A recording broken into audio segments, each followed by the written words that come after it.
में से कई लोग वंदे भारत ट्रेन में सफर कर चुके होंगे।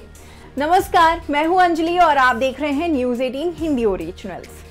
हाल ही में केंद्रीय मंत्री अश्विनी वैष्णव ने वंदे भारत स्लीपर कोच की प्रोटोटाइप इमेजेस शेयर की। वंदे भारत स्लीपर कोच को ICF यानी इंटीग्रल कोच फैक्ट्री और BEML यानी भारत अर्थ मूवर्स एक्सप्रेस द्वारा मैन्युफैक्चर किया जाएगा। इन कोचेस के बनने से स्वदेशी और semi high speed Vande Bharat train का सफर और भी बेहतर और आरामदायक हो जाएगा। इन स्लीपर कोचेस की लॉन्चिंग साल 2024 में होगी।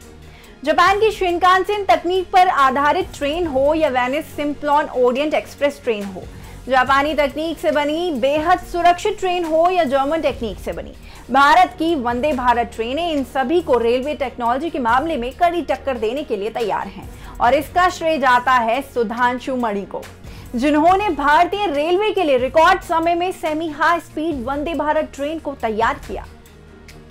कौन है सुधांशु मणि? आज जिन वंदे भारत ट्रेनों में लोग आराम से सफर कर पा रहे हैं, उन ट्रेनों को तैयार करने के पीछे जिस शख्स का हाथ है, उनका नाम लिए बिना वंदे भारत की बात अधूरी है। बताया जाता है कि इस ट्रेन के प्रोटोटाइप मॉडल को तैयार करने में 50 इंजीनियर्स की टीम और करीब 500 फैक्ट्री वर्कर्स ने जी जान लगा दी। 18 महीने के रिकॉर्ड समय में ये कारनामा कर दिखाया। कई देशों में इस तरह की ट्रेनों को तैयार करने में 36 महीने तक का समय लग जाता है। हालांकि उस समय इंटीग्रल कोच फैक्ट्री के जनरल मैनेजर और भारतीय मैकेनिकल इंजीनियर सुधांशु के सामने प्रोटोटाइप बनाने से पहले एक और चुनौती आई। ये चैलेंज था फ्रेम तैयार करने का, जिसे कानपुर की एक कंपनी द्वारा आसान कर दिया गया था। वंदे भारत ट्रेनों का सफर जितना आरामदायक है, उतनी ही इनकी लागत भी कम है। रिपोर्ट के मुताबिक एक ट्रेन को तैयार करने का खर्च 100 से 120 करोड़ का है। माना जाता है कि ये कई बड़े देशों की ट्रेनों की तुलना में काफी सस्ता है। इसमें automatic door closing, reclining 180 degree rotating chair और बेहतर केटरिंग की सुविधा है।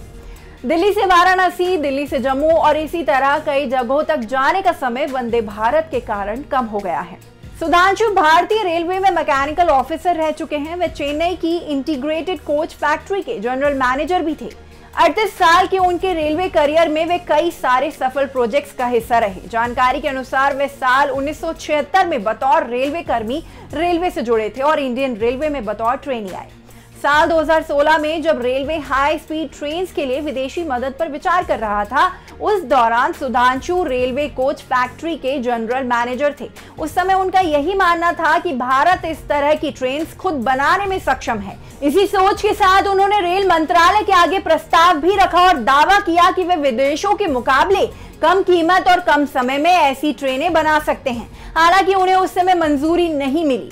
उन्हें अप्रूवल लेने के लिए खूब पापड़ बेलने पड़े। फिर क्या, जैसे ही उन्हें मंजूरी मिली, उन्होंने वो कर दिखाया जिसका वे दावा किया करते थे और आज उन्हें वंदे भारत ट्रेन का जनक भी माना जाता है।